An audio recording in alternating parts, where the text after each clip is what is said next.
Reporters seem to realize that Karoline Leavitt is defending the indefensible or attempting to defend the indefensible.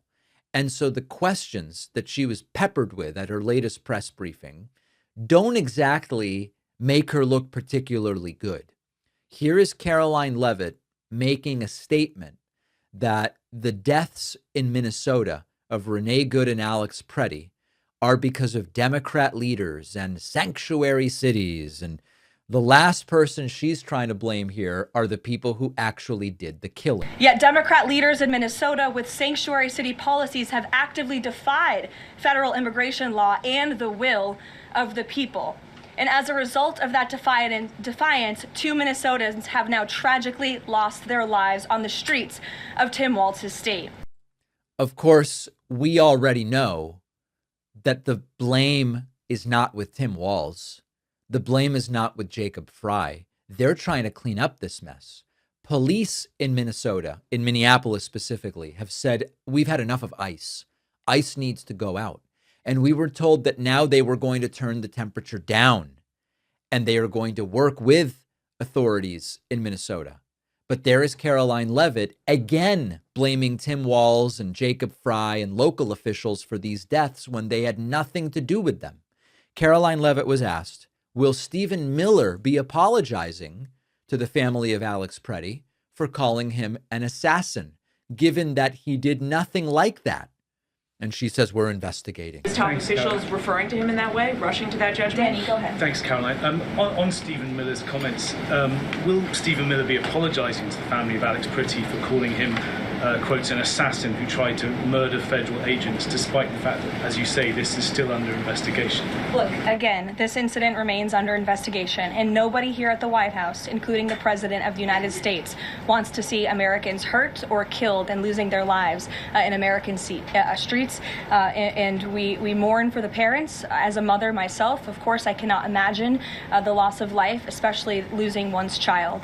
And that same empathy from the president goes for the parents of angel families, parents of victims of illegal alien crime across our country as well. And that's exactly why the president continues to be wholeheartedly committed to deporting the worst of the worst criminals from our country. So will Stephen Miller be apologizing? Well, it's under investigation. The president remains empathetic. We're investigating. We're still deporting. We're taking care of this. We're taking care of that. Notice what isn't being said, which is this was an awesome shooting we can all be proud of. They are not going with that this time because they know that that is not what the American people want to hear, because the American people saw the video. Another reporter says, why were conclusions jumped to before the investigation? And this is genius. It's evil genius. Karoline Leavitt goes, well, the situation has been moving so quickly, but that's a double-edged sword. That cuts both ways. I'll tell you why in a moment. Thank you, Caroline. Okay. Regarding Minnesota, on Saturday, the Department of Homeland Security posted that Pretti looks like he wanted to do maximum damage to massacre law enforcement. Stephen Miller on Saturday posted that, or called Pretti a would-be assassin. Why did administration officials jump to conclusions before an investigation had even been conducted? Well, look, this has obviously been a very fluid and fast-moving situation throughout the weekend. As for President Trump, whom I speak for, he has said that he wants to let the investigation continue. And yeah, you know what's so funny about this, or really sad? If it was too early to have known the facts when Stephen Miller made the assassin comment, then why did he make the assassin comment? Like, in other words, now she's being asked, what about the whole assassin thing? And she's like, well, the situation is very fast moving and fluid, so we're just not really sure right now. Well, but then, so why did he say that in the first place? Why were things said with no evidence before, but now we can't comment because it's fast moving? No apology, no walking back, no nothing. Trump, of course, had this situation where he started being adversarial to the First Amendment, talking about roughing up protesters, etc., which is, of course, a constitutionally protected action. The topic of the First Amendment and the Second Amendment came up, and we have a lot of hedging from Karoline Leavitt. She actually does of course we have a First Amendment, but, and what comes after the but is very important here. Caroline, isn't the White House Walz's position that Americans have the right to show up to these ICE operations and film, document, or protest the law enforcement actions? All Americans have a First Amendment constitutional right, of course, but Americans do not have a constitutional right to impede and obstruct lawful immigration enforcement operations. That is actually a crime, and it's something that we've seen taking place in the streets of Minneapolis, which again is leading to these dangerous circumstances that these federal law enforcement officers have been forced to work within. The problem is that this impeding an investigation thing has become the new resisting arrest catch-all. We've talked before about how police claiming an individual was resisting has become an easy way to say, we've got to take you downtown and book you. And similarly, claiming that sometimes it's not even protesters at these ICE raids. Sometimes it's merely an observer. They're not protesting, they're just observing. Maybe they're filming from the sidewalk. Saying that their presence is impeding the investigation has become a way to short circuit their First Amendment rights. And sometimes they're not even speaking. Sometimes it's not even about the First Amendment. So then, okay, the First Amendment, yes, of course, but then we get to the Second Amendment.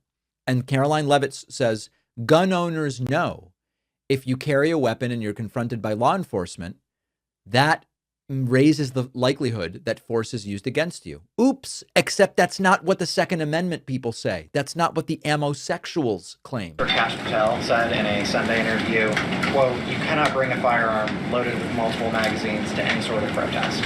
Does the president believe the Second Amendment rights remain in effect even when protesting? The president supports the Second Amendment rights of law-abiding American citizens. Absolutely. There has been no greater supporter or defender of the right to bear arms than President Donald J. Trump. So while Americans have a constitutional right to bear arms, Americans do not have a constitutional right to impede lawful immigration enforcement operations.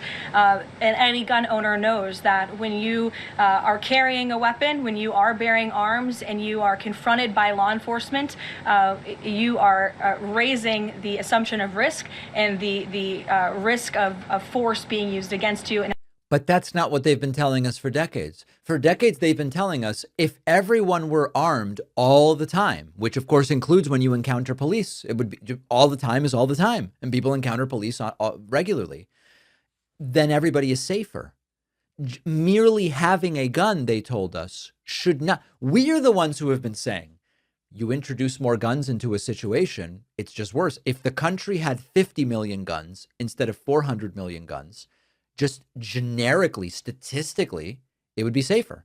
If you think of a movie theater shooting like the one that took place in Aurora, Colorado, where afterwards a lot of people said if more people in there had had guns, everybody would have been safer. We said, wait a second. So you're saying it would have been better if instead of one firearm inside of the place, there were 50? And now all of a sudden you can't tell who's the shooter versus who's trying to stop the shooter. They said, no. It's always better to have more guns. What if the police show up and they can't tell who the shooter is? No. It's always better to have more guns.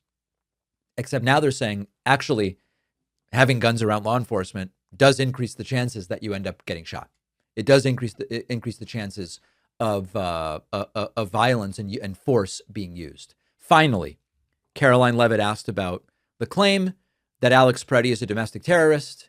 And Karoline Leavitt, notably, she does not say Trump stands behind that. To follow on Gabe's question, Secretary Noem said Alex Pretti committed an act of domestic terrorism. Stephen Miller labeled Pretti a domestic terrorist. Does the president agree with them? Look, as I've said, I have not heard the president characterize Mr. Pretti in that way. However, I have heard the president say he wants to let the facts in the investigation lead itself. Was he alarmed to hear his talk? Notice that she does not say, of course the president agrees with those comments. When the fascist talking points are too fascist, even for Trump, you know that they are off the deep end. Leave me a comment. How much longer does Karoline have in her job? Staying focused while you work can be difficult, especially for folks with ADHD. Maybe you've tried listening to music on YouTube or ambient videos, background noise, but the sounds and the music weren't designed for focus and they end up distracting you. Our sponsor, Brain FM, is a music app specifically designed to support focus with music designed by musicians working together with neuroscientists. And because of Brain FM's unique audio technology designed to change the patterns in your brain, Brain FM is the only music app funded by the National Science Foundation. The app includes task-specific modes like deep work, creative, and motivation. It has a dedicated ADHD mode designed for brains that benefit from additional stimulation. And what really sets Brain FM apart is the research behind it. They published a peer-reviewed study showing their patented music technology increases activity in attentional networks and improves performance on attention-based tasks, especially among people with ADHD symptoms. If you're looking for a science-backed alternative to generic focus music, Brain FM is worth trying. You can get 30 days free at brain.fm/Pakman.